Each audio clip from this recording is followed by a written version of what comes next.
Hello guys, एक बार फिर से आप सभी का welcome real feel explain channel में। आपके इतने प्यार और सपोर्ट के लिए दिल से बहुत बहुत शुक्रिया। दोस्तों, आप लोग को वीडियो पसंद आती है तो सब्सक्राइब, लाइक, कमेंट करना बिल्कुल मत भूलिएगा। समय ना वेस्ट करते हुए चलते हैं आगे। पिछले एपिसोड में आखिरी में मिस्टर चैंग अपने हीरो के आगे घुटने टेक कर उसका डिसाइपल बनने की बात करते हैं, जिस बात को सुन के यांगन उनसे कहता है, आपका ये चाबुक अच्छा है, मा जियाओलू और दूसरे लोगों से बेहतर, लेकिन ये अफसोस की बात है। मिस्टर चैंग उससे पूछते हैं, अफसोस किस बात का है? यांगन उनको बताता है, आपकी इनर पावर थोड़ी कमजोर लगती है, जल्दी इसे मजबूत नहीं किया गया तो आपकी पावर में सुधार नहीं हो सकता। मिस्टर चैंग यांगन को बताते हैं, आपकी नजर तो सचमुच बहुत कमाल की है। मैं चैन फैमिली का एंसेस्टर हूँ। वॉर के दौरान गुक्सिन के उत्तरी और दक्षिणी पहाड़ी में लोगों को प्रोटेक्ट करने वाले डाकुओं को गोली मार के मार दिया गया, जिस कारण से मेरी स्किल का आधा हिस्सा वहाँ पर बच गया और बचा हुआ आधा हिस्सा पूरी तरह से खत्म हो गया। आपका कहना सही है कि मेरी इनर कल्टीवेशन फाउंडेशन की स्ट्रेंथ, मैं अपनी इनर कल्टीवेशन फाउंडेशन की ताकत का पूरी तरह से इस्तेमाल नहीं कर सकता।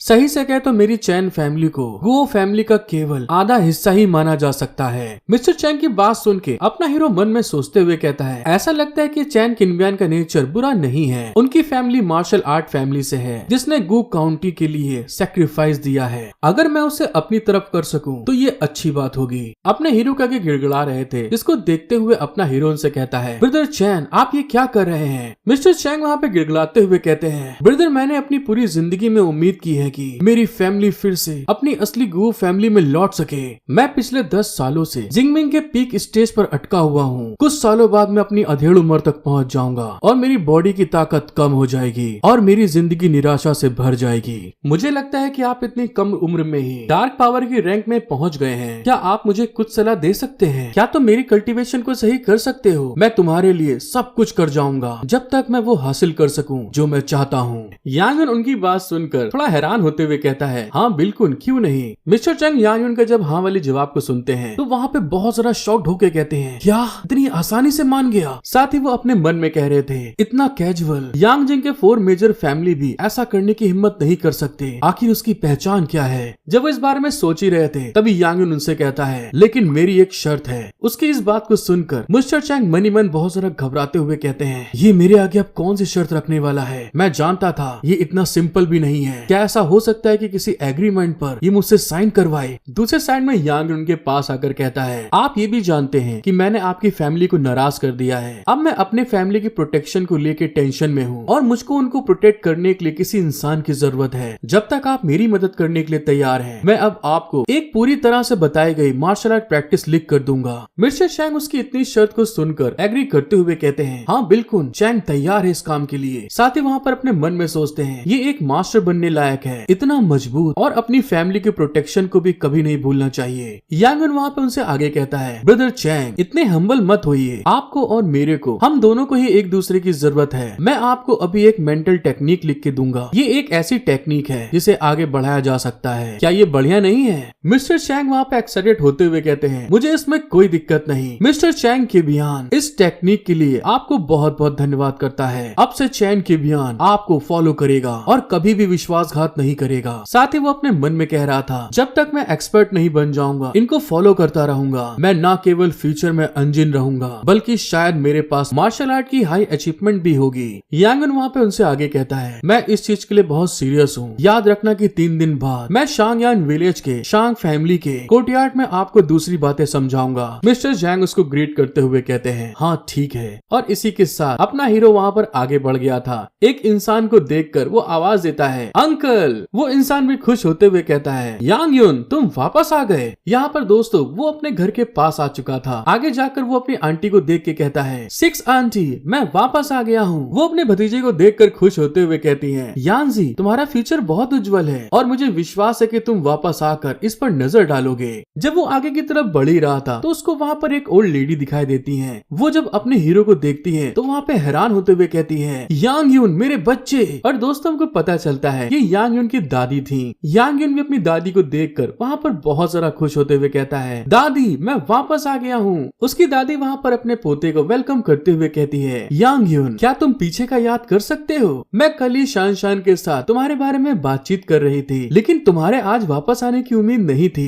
यांगयुन, अंदर आओ, दादी तुम्हारे लिए खाना खाना बनाएगी। यान यून अपनी दादी की कंडीशन को देखते हुए मन में सोचता है, गठिया रोग से पीड़ित, बूढ़े टंडे पैरों के साथ साथ सही से ना देख पाने वाली आंखें। दादी की इस कंडीशन को देखकर यांग यून वहाँ पे गुस्साते हुए कहता है, ठीक है दादी, मैं शान शान से मदद मांगता हूँ। साथ ही वहाँ पर अपने मन में सोच रहा था, क्योंकि ईश्वर ने मुझे कल्टीवेशन करने लायक बनाया है, तो सबसे पहले मुझे अपनी दादी के स्वास्थ्य को अच्छा कर देना चाहिए और कल से कुछ न्यू पिल्स बनाना शुरू करना चाहिए। दादी उसको आगे की तरफ ले जाते हुए बताती हैं, वो कमरे में किताबें पढ़ रही होगी और अब शान शान काम कर सकती है और उसे भी तुम्हारे समान ही यूनिवर्सिटी में एडमिशन मिल गया है। अपनी दादी की बात को समझते हुए यांग यून उनसे कहता है, फिर मैं उससे मिलने जाऊंगा। दादी उसकी बात सुन के कहती है, ठीक है, तुम लोग जाकर बात करो, चिंता मत करना, वो हाल ही में मेरे साथ तुम्हारे बारे में बात कर रही है। यांग यून वहाँ पे आगे बढ़ गया था, एक कमरे के पास गेट को खोलते हुए कहता है, शान शान, तुम वेंचू में कहाँ पर हो? दोस्तों यहाँ यूनिवर्सिटी में एडमिशन की बात हो रही है। दूसरे साइड में हम यांग यून के सिस्टर को दिखाते हैं, जो कि कमरे के अंदर दोस्तों मस्त टिकटॉक रील्स बना रही थी। वहाँ पर खूब मस्त पोज बनाते हुए फोटो खींच रही थी, वीडियो बना रही थी। यांग यून अपने सिस्टर के रूम को खोल के जब सामने की तरफ उसको ऐसी हरकतें करते हुए देखता है, तो अजीब सा मुंह बना के वापस दोबारा से गेट को बंद कर लेता है, क्योंकि उसको ऐसी उम्मीद नहीं थी कि मेरी बहन ऐसे टाइम पास कर रही होगी। उसकी ऐसी हरकत के कारण उसकी सिस्टर वहाँ पे खिसियाते हुए कहती है, तुम बदबूदार भाई, तुम दरवाजा खटखटाए बिना अंदर कैसे आ गए? उसकी बात सुनकर यांग यून हंसते हुए कहता है, हाँ ठीक है, अगली बार मैं खटखटा के आऊंगा। उसकी दादी वहाँ पर उन दोनों को आवाज दे के बुलाती है, यूनजी, शान शान, खाना तैयार है। कुछ देर बाद का सीन दिखाते हैं, जहाँ पर दादी ने खूब बढ़िया बढ़िया खाना बनाए थे। वो खाना खाते हुए अपने हीरो से कहती है, यूनजी, दोस्तों यूनजी अपने हीरो के घर का नाम है, मेरे साथ पहाड़ी पर चलोगे अपने देवता की पूजा करने के लिए, क्योंकि तुम वापस आ गए हो। और फिर मैं जियो तियन क्वीन से प्रार्थना करती हूँ कि वे मेरे यूनजी और शानशान के फ्यूचर को ब्लेसिंग से भर दे। अपनी दादी की बात सुन के यूनजी कहता है, दादी आपका स्वास्थ्य अभी भी ठीक नहीं है, इसलिए घर पर आराम करें और शान के साथ में वहाँ पर चले। उसकी बहन भी उसके ऊपर ताना कसते हुए कहती है, तुम बेवकूफ, तुम्हारे साथ जाना कौन चाहता है? उसकी दादी वहाँ पर सीरियस होते हुए अपने हीरो से कहती है, नहीं, मुझे उनकी मदद करने के लिए पहाड़ी पर जाना होगा, इससे पहले कि तुम्हारे पापा वापस आए। अपने दादी के इतने अटूट विश्वास को देखकर यांग अपने पापा की फोटो की तरफ देखते हुए मन में सोचता है, इतने सालों से मेरी दादी हमेशा यही मानती रही है, मेरे पापा अभी मरे नहीं हैं और उनके दिल में ये बात भी रहती है कि मिलिट्री द्वारा दी जाने वाली पेंशन भी बेकार है। उनका कहना है कि इसका इस्तेमाल ये एक्सेप्ट करने के लिए किया जाता है कि मेरे पापा मर चुके हैं। दोस्तों हमारा सीन शिफ्ट होके उसी पहाड़ी पर आ गया था, जहाँ पर पूजा करने के लिए उसकी दादी जाना चाहती हैं। यांग उनको पकड़ के धीरे धीरे आगे की तरफ ले जाते हुए उनको बताता है, दादी मैंने सच में एंशिएंट कैपिटल में तुसी विलेज वाले टाइटन के साथ में एक कंपनी शुरू की है और अब शान को भी एंशिएंट कैपिटल की यूनिवर्सिटी में एडमिशन मिल चुका है। उसकी दादी वहाँ पर घबराते हुए उससे कहती है, यूनजी तुम कुछ गलत तो नहीं कर रहे हो, तुमने और टाइटन ने एक कंपनी शुरू करी और उन पैसों से घर खरीदा। उसकी बहन उनकी बातों में आग में से घी डालते हैं, वो काम करते हुए कहती है, हाँ भाई, हम कोई भी गैर कानूनी काम नहीं कर सकते। अपनी बहन की इस बात के कारण यांग खिसियाते हुए उससे कहता है, तू बदबूदार लड़की, क्या तुमको मेरी बात पर यकीन नहीं है? मैं टाइटन के साथ रेगुलर हेल्थ केयर कंपनी चला रहा हूँ और मेरी कंपनी बहुत तेजी से ग्रो कर रही है और हमें फ्यूचर में इससे कोई कठिनाई नहीं झेलनी पड़ेगी। साथ ही मैं एंशिएंट कैपिटल में तुम्हारी देखभाल भी कर सकता हूँ। उसकी सिस्टर वहाँ पे हंसते हुए कहती है, हाँ हाँ ठीक है, मैं तुम पे भरोसा करती हूँ। उसकी दादी अपने हीरो से पूछती है, मैं उस जमीन का क्या करूँ जिस पर हम खेती करते हैं, और मैं भी देहात में रहने की आदी हूँ। एंशिएंट कैपिटल की उस जगह को मैं अच्छे से नहीं जानती, मुझे डर है कि वहाँ किसी से बात करना मुश्किल होगा। यांगन आगे बढ़ते हुए दादी को समझाता है, दादी माँ, यहाँ शान और मैं हूँ, टाइटन भी एंशिएंट कैपिटल में है, अगर आप मुझे पसंद करती हो तो मैं समय समय पे वापस आपको यहाँ पर ले आ सकता हूँ। उसकी दादी उसे रिप्लाई देती है, यूनजी मुझे पहले इसके बारे में सोचने दो। यांगन वहाँ पे अपनी दादी को लेके उस मंदिर में जैसे वो एंट्री करता है, यूनिवर्सल पॉट फिर से एक्टिवेट हो गया था, जिसको फील करते हुए यांगन हैरान होकर मन में सोचता है, ये कितनी स्ट्रॉन्ग ऑरा है, इस मंदिर में क्या है? उस ऑरा को महसूस करते हुए यांगन वहीं पे अचानक से रुक गया था। यांगन वहाँ पे अपनी दादी से बोलता है, आप लोग पहले जाइए अंदर, मैं कुछ काम निपटा कर आता हूँ। उसकी इस बात को सुनकर उसकी सिस्टर कहती है, जल्दी आना, तुम मटर गश्ती करने मत चले जाना।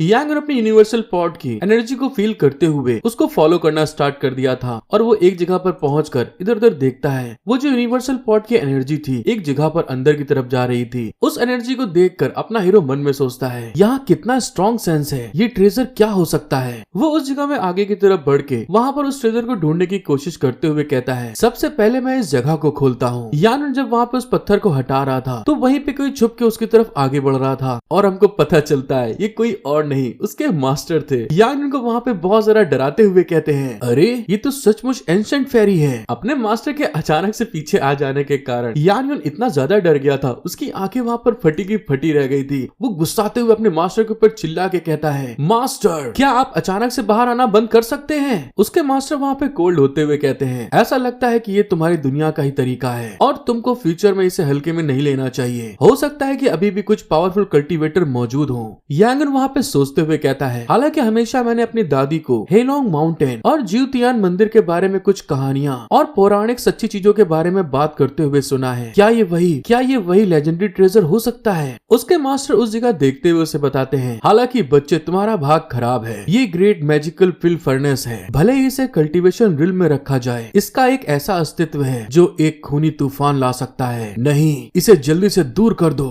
यांग युन अपने मास्टर की बात सुन के वहाँ पे बहुत जरा घबरा गया था, लेकिन तभी अचानक से उसका वो यूनिवर्सल पॉट एक्टिवेट हो जाता है। जिस चीज को होते हुए देख के यांग युन अपने मन में कहता है, अगर मैं कल्टीवेटर नहीं बनता तो मुझे सचमुच नहीं पता होता कि कितने ही ट्रेजर खो चुके हैं। नरेटन वॉइस हमें बताती है, गॉड की पूजा करने के बाद यांग युन ने मंदिर में पुण्य पेटी में सीक्रेट तौर पे 20,000 युआन डाल दिए। दादी और शान शान के साथ पहाड़ से नीचे चला गया। यांग युन अपने घर के रूम में आने के बाद उस फर्नेस को बाहर निकाल कर ध्यान से देखते हुए कहता है, क्या ये सच्ची में फेरी फर्नेस है? उतने में यूनिवर्सल पॉट से उसके मास्टर उसे बताते हैं, इस लेवल के इमोर्टल आर्टिफैक्ट को ब्लड टपका कर प्रैक्टिस करने की जरूरत होती है और फिर आग के ट्रू एसेंस के साथ तपा कर तुम चीजों को फर्नेस में डालने के बाद रिफाइन करके तुम एक एल्केमी पिल बना सकते हो। यांग युन अपने मास्टर की बात को सुन के तुरंत अपने अंगूठे में कट लगाकर उस फर्नेस के ऊपर अपने ब्लड का एक ड्रॉप गिरा देता है। साथ ही जो लास्ट टाइम उसके मास्टर ने उसको एल्केमी फायर के लिए एक बुक दी थी, उसके मेथड को कल्टीवेट करते हुए मन में कहता है, सबसे पहले मास्टर की बात को समझने की कोशिश करता हूँ। ली हो जू। जैसे ही वहाँ पर उसने स्क्रिप्चर्स के वर्ड को बोला होता है, उसके हाथों में वहाँ पर फायर जनरेट होना स्टार्ट हो गई थी, जिसको देखते हुए यांग युन खुश होके कहता है, हाँ ये सही है, यही ट्रू युआन ली हु है। दोस्तों अपनी आग की बात कर रहा है। यांग युन ने जो वहाँ पर अपना फायर एसेंस जनरेट किया था, तुरंत उस भट्टी के अंदर उसको डालना स्टार्ट कर देता है। उसके ऐसा करने के बाद में अचानक से भट्टी में कुछ होता है और हमको पता चलता है वो भट्टी जो अभी तक ब्राउन कलर के मिट्टी के कलर में चमक रही थी, वो अचानक से गोल्डन कलर में चमकना स्टार्ट हो जाती है। साथ ही साथ उसके ऊपर कुछ स्क्रिप्चर्स भी लिखे हुए थे।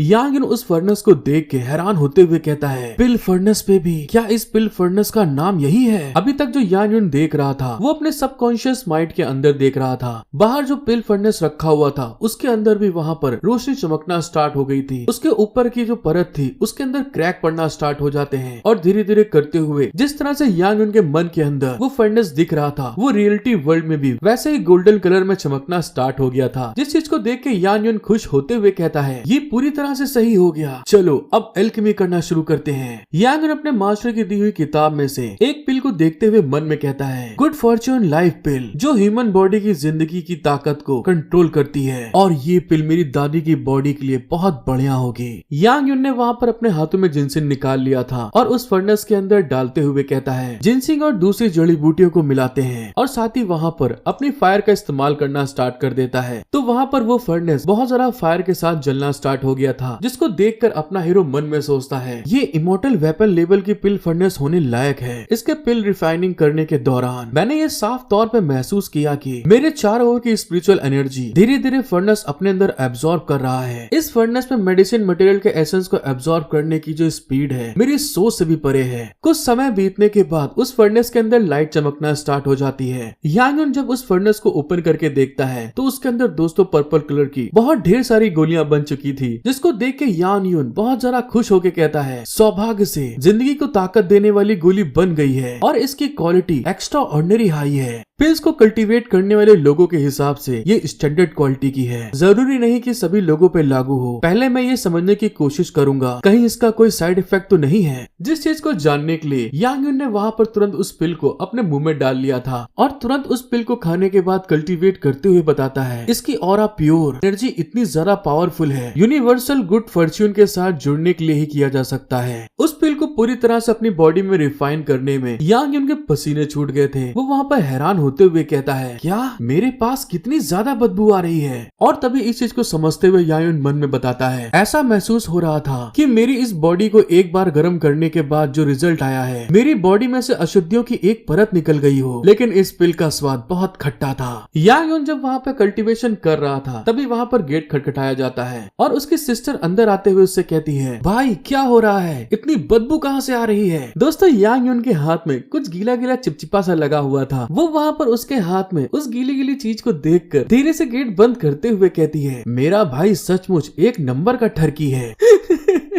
अब आप समझ सकते हैं दोस्तों उसकी सिस्टर यहाँ पर क्या समझी होगी। यांगयोन अपनी सिस्टर के मुंह से इस तरह की बात सुनकर वहाँ पे रोंदू सा मुंह बनाते हुए कहता है, शान शान यहाँ पर कुछ भी ऐसा वैसा नहीं है जैसा तुम सोच रही हो। फिर वहाँ से वो आगे की तरफ बढ़ के खिसियाते हुए मन में कहता है, धत तेरे की, दूसरे लोगों के बीच में गलत फहमी पैदा ना हो जाए, इसके लिए चलो पहले पहाड़ पर मौजूद झील में चल के नहाते हैं। जब वो आगे की तरफ बढ़ रहा था तो एक लड़की उसको देखकर अजीब सा मुंह बनाते हुए कहती है, ब्रदर क्या तुम किनारे नहाने जा रहे हो। यांगयोन उस लड़की को पहचान नहीं पाता, जिस कारण से वो अपने मन में सोचता है, ये तो एकदम नया चेहरा है, क्या हमारे पास शांगयांग गांव में पहले से ज्यादा लोग हो गए हैं। उतने में ही वो लड़की यांगयोन के साथ फ्लर्ट करते हुए कहती है, ब्रदर न्यूजिया आपको इसे धोने में मदद करेगी, क्या मैं भी तुम्हारे साथ में चलूं वहाँ पे। इस बात को सुन के यांगयोन वहाँ पे खिसिया तो गया था, लेकिन फिर अपने आप को शांत करते हुए कहता है, तुम लड़की अपनी इज्जत का सम्मान करो, मेरे पास पहले से ही मेरी स्वीट हार्ट है। यांगयोन जैसे ही बोल के आगे की तरफ बढ़ता है उतने में वो लड़की सारा सामान फेंकते हुए उसके ऊपर अटैक करने के लिए आगे बढ़ के चिल्ला के कहती है, अगर ऐसी बात है तो तुम मर जाओगे।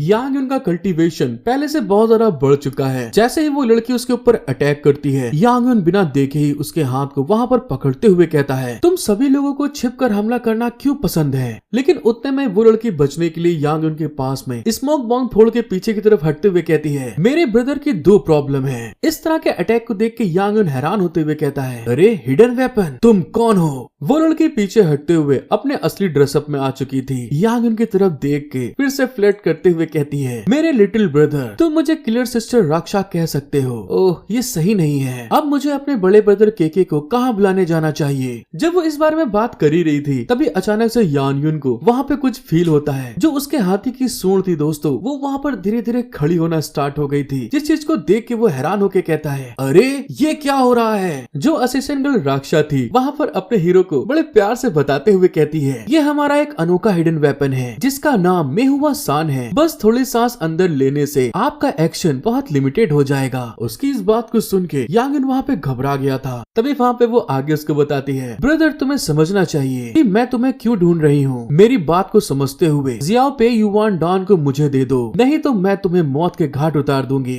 यांगयोन उससे गुस्साते हुए कहता है, मैं तुमको सच बता दूं, जियाओ पे युवान डॉन पिल के लिए कोई नुस्खा नहीं है और जुआन पे युवाडान पिल को लेकर लोगों ने जो तुम्हें बताया है तुम मेरा बदला लो। वो लड़की वहाँ पर उसकी हाथी की सूंड को देखकर बड़े प्यार से कहती है, क्या तुम्हें लगता है कि मैं तुम पर यकीन करूंगी। अगर मैं गलत नहीं हूँ तो तुम्हारी बॉडी की गंदगी उस पिल को लेने का एक साइड इफेक्ट है। मैं तुमको बहुत अच्छे से जानती हूँ। यांगयोन जब देखता है कि उसका बहाना चल नहीं रहा है तो वहाँ पर एक लकड़ी का टुकड़ा उठाकर अटैकिंग पोज बनाते हुए चिल्ला के कहता है, इस बारे में बात करने से अब कोई फायदा नहीं है। लेकिन उतने में वो असिस्टेंट गर्ल अपने हीरो के ऊपर तुरंत अटैक करने के लिए आगे बढ़ते हुए कहती है, बदबूदार ब्रदर, बाद में तुम्हारी पैंट के बटन को खोलने में तुम्हारी ये सीनियर सिस्टर तुम्हारी मदद करेगी। लेकिन जैसे वो यांगयोन के पास आई थी, यांगयोन ने वहाँ पे उस लकड़ी से उसके ऊपर अटैक कर दिया था और उसका अटैक का इम्पैक्ट इतना ज्यादा था कि वहाँ पर वो लड़की उड़ते हुए पीछे की तरफ चली गई थी, जिस चीज को देख के वो हैरान होके कहती है, ये कैसे हो सकता है। यांगयोन को वो बहुत हल्के में ले रही थी, उसके सिर्फ एक अटैक के कारण उसके मुंह से खून आ गया था। वो घबराते हुए अपने मन में सोचती है, मैंने कभी सोचा भी नहीं था ये डार्क एनर्जी लेवल के पीक का वॉरियर है। यांगयोन उस असेशन गर्ल के सामने अपने ऑरा को जब रिलीज करता है तो उसके ऑरा का प्रेशर इतना ज्यादा था, वो लड़की उसके आगे बहुत छोटी सी थी। यांगयोन उसकी तरफ घूरते हुए कहता है, तुम मेरे डंडे को हल्के में मत लो। अब ये कौन से डंडे की बात कर रहा है ये आप समझ सकते हैं। यांगयोन के डंडे को देखकर वो लड़की थोड़ा घबराते हुए कहती है, लिटिल ब्रदर, सिस्टर ने आज एक्सेप्ट किया है, क्या तुम अपनी सिस्टर को जाने दे सकते हो। फ्यूचर में मैं खुद तुम्हारे इस एहसान का बदला चुका दूंगी। यांगयोन गुस्से में उससे कहता है, क्या कहा, दया की भीख मांगने में बहुत देर नहीं हो गई है, क्योंकि तुम मेरे पास आई हो, इसलिए तुम्हें असफल होने के रूप में पे बैक करने के लिए तैयार रहना चाहिए। यांग यून की बात सुनकर वो लड़की वहाँ पर स्माइल करती है और अचानक से उस लड़की ने यांग यून के ऊपर एक अटैक कर दिया था, लेकिन उसके रिफ्लेक्शन अच्छे होने के कारण वो उस अटैक से बच जाता है। लेकिन उतनी ही देर में वो लड़की वक्त का फायदा उठाते हुए यांग यून के रेंज से बाहर की तरफ आकर फिर से वही अपने लव स्मोक बॉम्ब को यांग यून के चारों तरफ फेंकते हुए कहती है, ब्रदर तुम अभी भी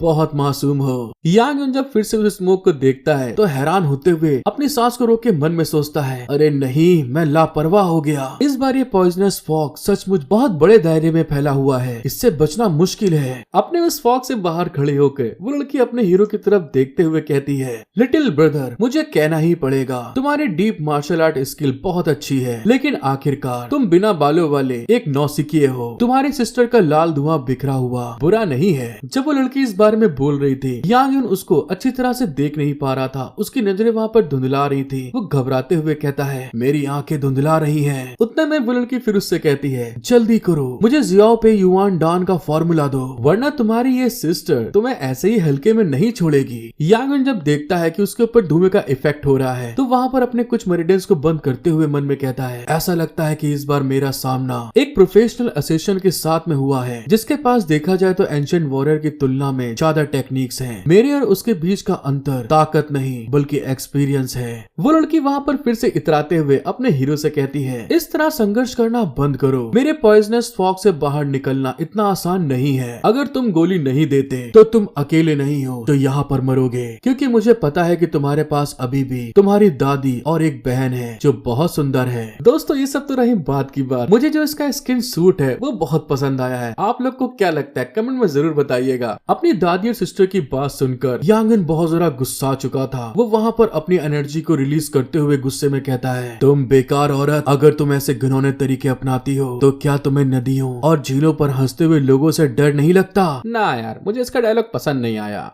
यांग यून को अपनी पावर यूज करते हुए देखकर वो लड़की हैरान होते हुए मन में सोचती है, ऐसा लगता है कि ये बच्चा अब सीरियस हो गया है। सबसे पहले मुझे अंधेरे में छिपकर इसको ऑब्जर्व करना होगा। और इस बात को सोचने के बाद तुरंत वहाँ पे वो जंप लगाते हुए जंगल के डीप पार्ट में आगे की तरफ बढ़ते हुए हंस के कहती है, तुम्हारी ये प्यारी रक्षा गर्ल इस जगह को पार कर सकती है और तो और अनगिनत लोगों को मार सकती है। क्या तुम अभी भी जिंदा रह सकते हो? क्योंकि तुम अच्छे ऑर्डर को मानने वाले लड़के नहीं हो, इसलिए तुम अपनी सिस्टर को आगे होने वाले चीजों पे दोष मत देना। यांग यून उसकी कल्टीवेशन पावर को महसूस करने की कोशिश करता है, लेकिन शॉक्ड होके कहता है, अरे उसकी ताकत गायब हो गई है। लेकिन फिर अपने कानों के सेंसर्स को यूज करता है तो उसको वहाँ पर जंगल में आवाज सुनाई देती है और तभी अचानक से वहाँ पर एक रैबिट बाहर निकलता है। लेकिन दूसरे साइड से उसी चीज का फायदा उठाते हुए वो जो असेसिन गर्ल थी वो अपना वेपन लेके यांग यून के पीछे से अटैक करने के लिए हंसते हुए आगे आ रही थी। यांग यून के पीछे आकर वो वहाँ पर अटैक करते हुए क्रिपी स्माइल दे के कहती है, अब तुम नरक में जाओ।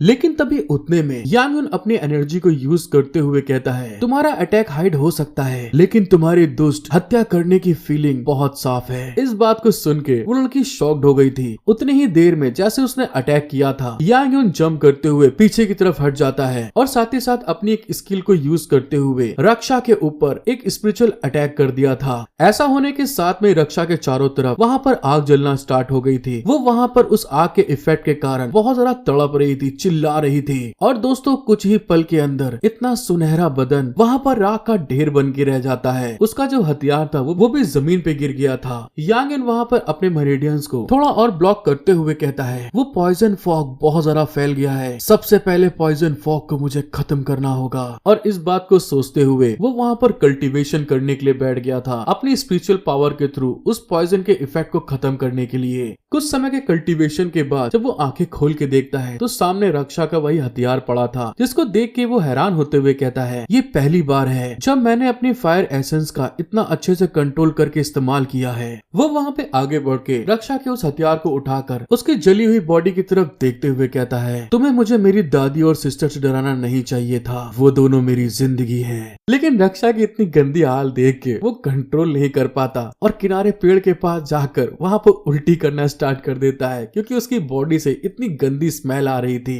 साथ ही कुछ दूर आगे जाकर एक नदी के अंदर वो उसके वेपन को फेंकते हुए मन में सोचता है, उसकी जैसी खूबसूरत इंसान जो देखने में लगता है कि बुरी नहीं है। लोग सोचते हैं इससे निपटना कुछ भी नहीं होगा, लेकिन चाहे कुछ भी कहो मेरे दिल में अभी भी उसके लिए थोड़ी फीलिंग तो थी। वो वहाँ पर उस हथियार को फेंक के दूसरे साइड में नहाने के लिए अपनी वही झील पे आगे की तरफ बढ़ रहा था। जैसे वो आगे बढ़ता है तो वहाँ पर वो कुछ देख के हैरान होते हुए मन में सोचता है, क्या फेरी झील में दूसरे लोग नहा रहे हैं? और जब वो आगे बढ़ के ध्यान से देखता है तो वहाँ पर एक बहुत ज्यादा हॉट खूबसूरत कन्या नहा रही थी, जिसको देखते हुए वो कहता है, अरे ये तो जिन फैंग है, जिसको दोस्तों आप लोग देख के ही समझ सकते हैं कितना हॉट एंड सेक्सी फिगर है। दूसरे साइड में उस हॉट लड़की को भी वहाँ पर कुछ महसूस हो गया था, जिस कारण से वो मन में सोचते हुए कहती है, क्या मैंने कुछ गलत सुना? ऐसा लग रहा है जैसे किसी ने अभी भी मुझे वहाँ पर आवाज दी हो। अचानक से देखने के कारण यांग युन वहाँ पे तुरंत पेड़ के पीछे छुप के अपने मन में सोचता है, क्या जिन फैंग सिटी में काम करने नहीं गई थी? वो वापस क्यों आ गई है? उसको इस चीज का अंदाजा नहीं है कि यांग युन पीछे खड़ा हुआ है। जिन फैंग वहाँ पर जो टॉवल ओढ़े हुए थी वो धीरे से वहाँ पर निकालती है। यांग युन वहाँ पे उसको महसूस करते हुए कमीना इंसान एक आंख से देखते हुए मन में सोचता है, अरे नहीं, जब मैं छोटा था तो मैं हमेशा जिन फैंग को अपनी बड़ी बहन मानता था, इसलिए मैं ऐसा नहीं कर सकता। लेकिन जैसा कि मालूम है हम लोग के अंदर दोस्तों कमीना कैरेक्टर भी छिपा होता है। वो वहाँ पर अपने हीरो के पास आकर उसको समझाते हुए कहता है, अबे देखो इतना मस्त सीन दोबारा देखने को नहीं मिलेगा। हाँ, वो तुम्हें अभी ढूंढ भी नहीं पाई है। यहाँ हर कोई एडल्ट है, तो क्यों ना एक नजर डाल ही ली जाए। उन दोनों की बात सुन के यांग युन खिसियाते हुए कहता है, तुम दोनों मेरे इनर डीमन इतनी कोशिश क्यों कर रहे हो? छोड़ो, भूल जाओ, मैं ऐसा इंसान नहीं हूँ। यांग युन का वही कमीना कैरेक्टर फिर से धीरे से कहता है, इतना सब कुछ देखने के बाद इस बात को कहना सही नहीं है। उसकी बात सुन के यांग युन खिसियाते हुए कहता है, बेफालतू की बकचोदी करना बंद करो, किसी और के पास जाओ तुम। यांग युन उसी झील के दूसरे साइड में आ गया था। वहाँ पर उस नदी में अंदर जाते हुए कहता है, ओह बहुत ठंडी है ये तो। उस नदी के पानी को देख के यांग युन बहुत ज्यादा खुश होके कहता है, फेरी झील सच में बहुत अच्छी जगह है। ये सर्दियों में गर्म और गर्मियों में ठंडा पानी देती है। दादी ने तो ये भी कहा है कि ये एक ऐसी जगह थी जहाँ परियां नहाती थी, लेकिन उन्हें नहीं पता था कि ये सच है कि नहीं। यांग युन वहाँ पे उस झील में आने के बाद तैरते हुए अपने वही पुराने दिन फील करता है, जब वो उसी खूबसूरत कन्या के साथ में वहाँ पर नहाने आता था। उस चीज को याद करते हुए कहता है, वो पल भी कितने प्यारे पल थे मेरे, जब मैं और जिन फैंग साथ में इस नदी में आकर खूब मस्ती करते थे, नहाते थे साथ में। लेकिन तभी वो कुछ फील करते हुए कहता है, पानी के नीचे कुछ है। और दोस्तों देखने से लग रहा है कि मछली है नीचे।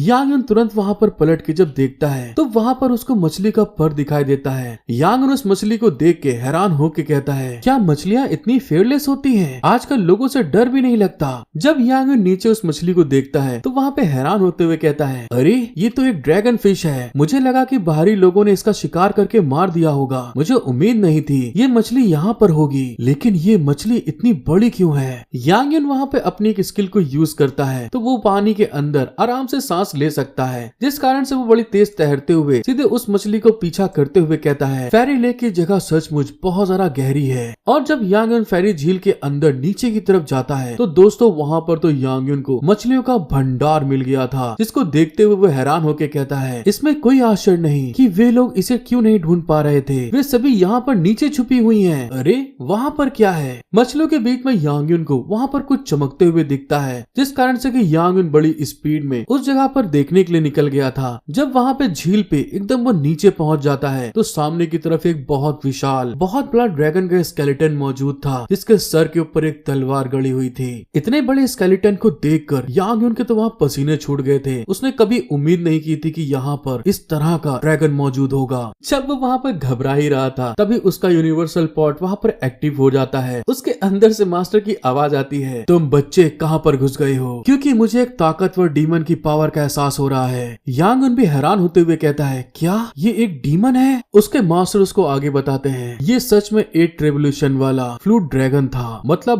बाढ़ वाला ड्रैगन। यांग युन शॉक्ड होते अपने मास्टर से पूछता है, क्या आप जिस जियाओ लॉन्ग की बात कर रहे हैं वो बहुत पावरफुल है? उसके मास्टर थोड़ा खिसियाते हुए कहते हैं, ये कोई सवाल नहीं है वो पावरफुल है या नहीं, वो सच में बहुत तरह के अस्तित्व में थे, बहुत ज्यादा रेयर। फ्लूट ड्रैगन जिसने 8 रेवोल्यूशन को फेस किया वो असली ड्रैगन से भी ज्यादा पावरफुल है, लेकिन उसकी ताकत 5 पंजे वाले गोल्डन ड्रैगन से नीचे थी। और तुम देखो यहाँ का ड्रैकेना तुम्हारे लिए बेकार है। केवल ड्रैगन के खून से भरी हुई मिट्टी ही इस तरह की घास को उगा सकती है, और इस तरह की घास को 1 इंच बढ़ने में 1000 साल लगते हैं, और ये घास कम से कम 5 से 6 हजार साल पुरानी होगी। अपने मास्टर की बात को सुन के यांग यून हैरान होके कहता है, ये तो बहुत पुरानी है। तभी उसके मास्टर उसके ऊपर चिल्लाते हुए कहते हैं, ये मेडिसिन कल्टीवेशन वर्ल्ड में भी एक रेयर एलिक्सर है, लेकिन मुझे इसकी तुलना में तुम्हारे लिए बहुत ज्यादा चिंता है। यांग यून उनकी बात सुन के बहुत ज्यादा घबराते हुए उनसे कहता है, धरती पर एक ऐसा भी अस्तित्व है जो 8 रेवोल्यूशन ब्लू ड्रैगन को मार सकता है। उतनी देर में दोस्तों जिस टेक्निक का उसने इस्तेमाल किया था अपनी सांस को होल्ड करने के लिए, वहाँ पर उसकी टाइम लिमिट खत्म हो गई थी, जिस कारण से वो घबराते हुए कहता है, सांस को रोकने वाली मेरी टेक्निक का समय खत्म हो गया है। दूसरे साइड में बाहर हमें जिन फेंग को दिखाते हैं, जो कि वहाँ पर झील के किनारे साबुन लगा के रगड़ते हुए कहती है, मुझे नहाना और स्वस्थ रहना पसंद है।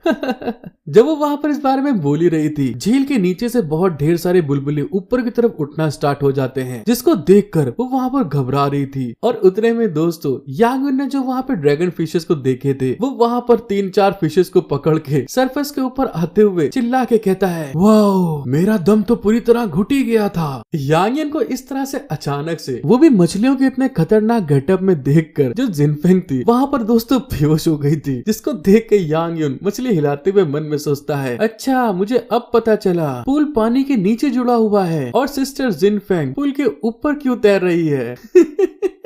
इस चूते को समझ में नहीं आया। कुछ देर बाद दिखाते हैं यांग यून हॉट सेक्सी जिनफेंग को उठाकर वहीं पुल के किनारे लाकर रख देता है और उसकी बॉडी की अच्छे से जांच करते हुए मन में सोच रहा था, इन सब चीजों के बारे में मुझे नहीं सोचना चाहिए, पहले उसे जागने देता हूँ। जब उसके नाड़ी को चेक करता है, उतने में दोस्तों जो जिनफेंग थी वहाँ पे ब्लश करते हुए करारना स्टार्ट कर देती है, जिस चीज के कारण यांग यून उसको पास से चेक करता है। तो उतने में ही जिंग सैन की आंखें खुलती है, तो वो अपने सामने अपने हीरो को देख कर शॉक्ड होते हुए कहती है, क्या तुम युनजी हो? मुझे अभी क्या हुआ? यांग यून खूब मस्त एटीट्यूड में अपने बालों को संवारते हुए कहता है, हाँ ये मैं हूँ, मैंने तुम्हें बेहोश होते देखा और तुम्हें बचाया। सिस्टर जिनफेंग, क्या तुम ठीक हो? यांग यून के इस तरह के चॉकलेटी पोज को देखकर सिस्टर जिनफेंग वहाँ पे ब्लश करते हुए कहती है, युनजी मुझे मत छुओ, मैं एक इविल स्टार हूँ जो आदमियों को फंसा लेती है, इसलिए तुम्हें मुझसे कम कांटेक्ट करना चाहिए। युनजी उसकी बात सुनकर हैरान होते हुए कहता है, एक इंसान पैदा होता है, स्काई और उसके लक के खिलाफ लड़ने के लिए पैदा हुआ था। मेरी नजर में लक का इस्तेमाल तोड़ने के लिए किया जाता है। युनजी की बात सुनकर कोई वहाँ पर बहुत तेजी से उसके गालों पे एक तमाचा मारता है। तो दोस्तों हमको पता चलता है ये कोई और नहीं, उसकी वही यंगर सिस्टर थी। वो वहाँ पे उसके गाल पे तमाचा मारते हुए चिल्ला के कहती है, मैं ये सोच ही रही थी तुम इतने लंबे टाइम तक फेरी झील में नहाने क्यों गए हो, लेकिन मुझे उम्मीद नहीं थी कि सिस्टर जिनफेंग एबनॉर्मल मेरे भाई के साथ ऐसा करना पड़ेगा। दोस्तों ये सीन सच में तमाचे वाला बहुत ज्यादा मजेदार था। हमारा सीन शिफ्ट होता है और हमको पता चलता है यांग यून की सिस्टर उसको वहाँ पर अपने साथ घर ले आई थी। फैंजिन वहाँ पर हंसते हुए कहती है, मुझे माफ करिए अभी कुछ हुआ है इसलिए मैं यहाँ पर चली आई। दादी वहाँ पर उससे पूछती है, जिनफेंग क्या बात हुई है, तुम बहुत समय के बाद हमारे घर में आज आई हो। मुझे तो ऐसा लगता है उस समय शायद तुम छोटी थी, तो तुम अक्सर टाइडन के साथ में यहाँ डिनर के लिए आती थी। उसकी सिस्टर वहाँ पे अजीब सा मुंह बनाते हुए अपने भाई से कहती है, अरे मुझे माफ कर देना, मुझे पता नहीं था कि आपने सिस्टर जिनफेंग को बचाया है।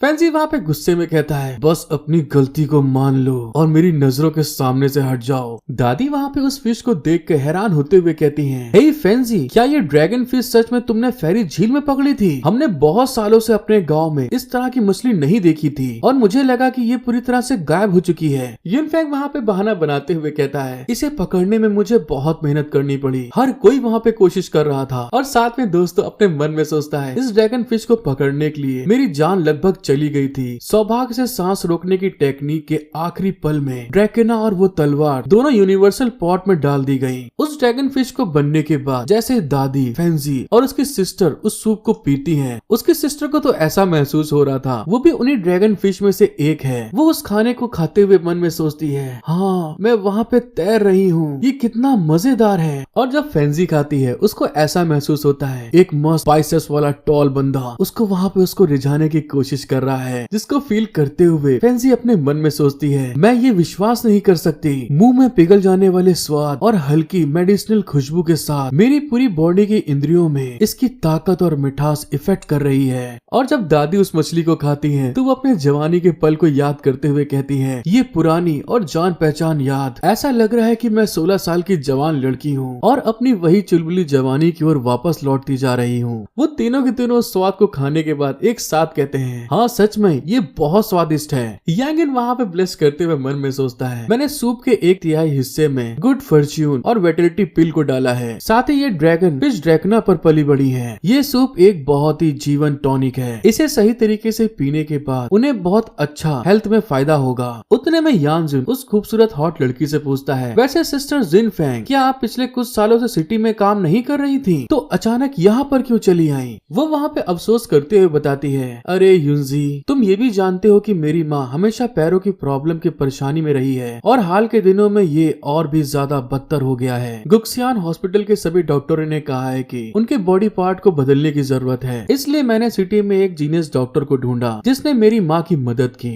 इस बात को सुन के यांगिन उससे पूछता है, क्यों ना मैं तुम्हारे साथ जाकर देखूं, मैंने बहुत दिनों से आंटी वोंग को नहीं देखा है। जिनफेंग इस बात को सुनकर खुश होते हुए कहती है, हाँ ठीक है, मुझे लगता है कि मेरी मम्मी भी खुश होंगी। इसी के साथ हमारा सीन शिफ्ट होता है रात के समय। जिनफेंग वहाँ पर वापस आ गई थी। घर के अंदर आते हुए कहती है, मॉम मैं वापस आ गई हूँ, ये देखिए ये कौन आया है। आंटी वोंग वहाँ पे अपने हीरो को देखकर खुश होते हुए कहती है, अरे युनजी, तुम तो इतने बड़े हो गए हो, इधर आओ, आंटी को देखने दो खुद को। वो वहाँ पर आंटी वोंग को भी गोल्डन फिश देते हुए कहता है, आंटी वोंग, आपने इसे बहुत लंबे समय से नहीं देखा होगा, वो तो बस देखने का बहाना कर रहा था। साथ ही वहाँ पर वो अपनी आई टेक्निक को इस्तेमाल करते हुए उनके घुटनों की नसों की वहाँ पर जांच कर रहा था, जिसको देखकर अपने मन में सोचता है, इनके पैर की मांसपेशियों पे ब्लड सर्कुलेट नहीं कर रहा, मांसपेशी का एक हिस्सा नेक्रोटिक हो गया है, जो सच में बुरा है। वो वहाँ पर अपनी टेक्निक को याद करते हुए आंटी वोंग से पूछता है, मैंने सुना है कि हाल ही में आपका स्वास्थ्य खराब हो गया है, इसलिए आपसे मिलने के लिए मैं स्पेशल यहाँ पर आया हूँ। साथ ही वो अपने मन में सोचता है, लेकिन एक हैंडसम डॉक्टर यिंग यांग और 5 एलिमेंट्स नीडल के पास मांसपेशी नेक्रोसिस का इलाज करने की एक टेक्निक है।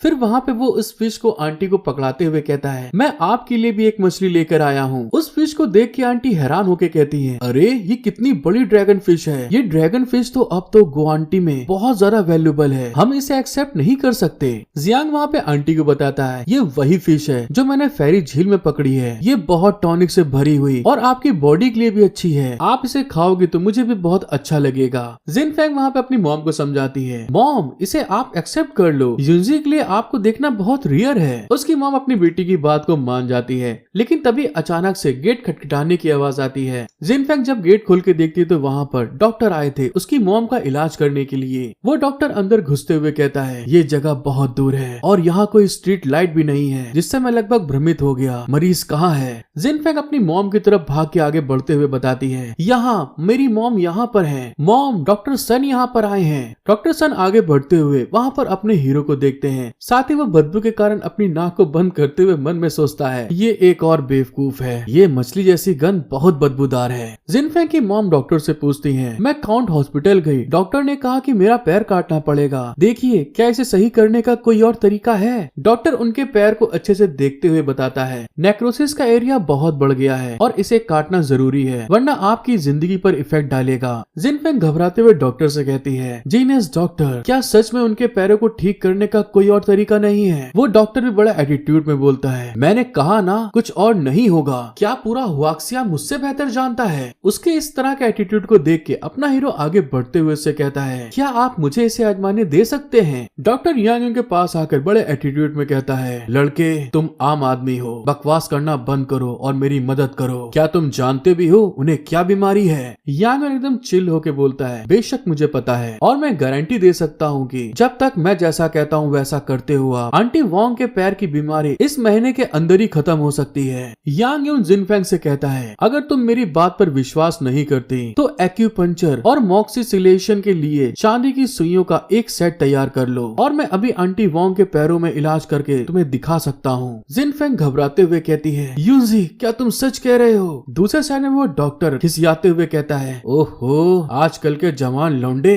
बहुत ज्यादा बड़े बड़े शब्द बोलते हैं। यहाँ पे बड़ी उम्मीद भरी निगाहों से अपने हीरो की तरफ देख के कहती है, मुझे तुम पर विश्वास है युनजी, जब तक तुम मेरी माँ को ठीक कर सकते हो तुम जो चाहो वो कर सकते हो और मैं अब तुम्हारे लिए जिनसैन की तलाश करूंगी। डॉक्टर पीछे से गुस्साते हुए कहता है, अगर तुम अपनी बात को साबित कर सके तो मैं तुरंत घुटने टेक कर आपको अपना ग्रैंडपा बोलूंगा। युनजी अपने मन में हंसते हुए कहता है, ओहो ठीक है, इसके लिए अफसोस मत करना। आंटी वोंग भी अपने हीरो से कहती है, युनजी मेरे लिए कम पैर होना ठीक है, मुझे डर है कि मैं जिनफेंग की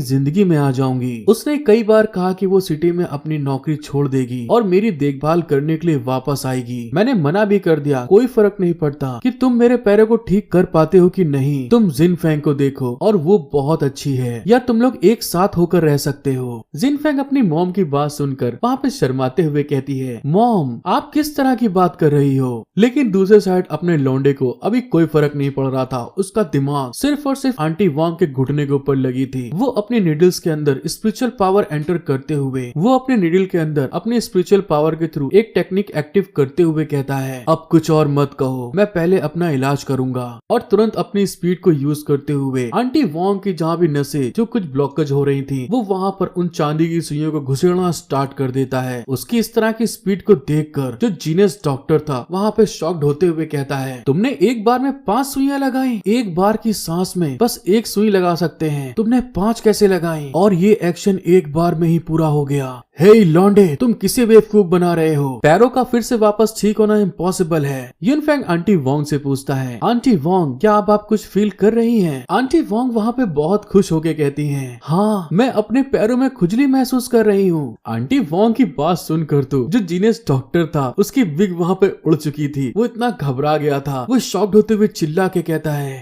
ये क्या बोल रही हो तुम? कैसे हो सकता है ये?